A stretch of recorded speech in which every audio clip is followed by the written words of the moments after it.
আসসালামু আলাইকুম। সবাই কেমন আছেন? আমি যাচ্ছি মেরাদিয়া মতোপাড়া আমার কাকির বাসি।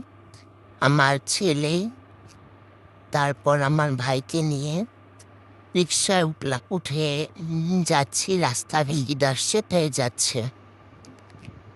বাজার দিয়েই যাচ্ছি, ভালোই লাগছে। একটু পর পর রিকশা থামাচ্ছে, কারণ রাস্তাটা তো অনেক ভিড়, দেখতেই পাচ্ছেন। মনে মনে ভাবছি সবাই ব্যবসা করে খায়, আমি ঘরে বসে খাই। হায় রে, কি থেকে যে কি ভাবি, মন চায় একটা ব্যবসায় নেমে যাই। ঘরে গেলে মনে হয় দূর, ব্যবসা করে আর কি করবো। আগে শরীরটাকে একটু আরাম দেই, বিশ্রাম দেই, শান্তিতে একটু ঘুমাই। কিন্তু এই বাচ্চাটার জন্য শান্তিতে একটু ঘুমাইতেও পারি না। যাই হোক, বলতে বলতে অনেকটাই এগিয়ে এসে পড়েছি।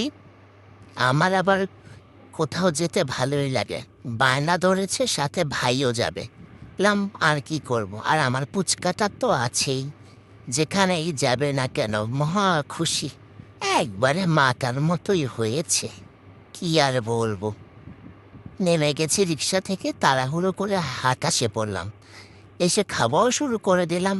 বাহ, তরমুজটা এত মিষ্টি, কি আর বলবো। আমি সবটা খেয়ে ফেললাম। এখন আবার বাড়ির উদ্দেশ্যে রওনা দিচ্ছি। বেশিক্ষণ থাকিনি, চলে গেলাম।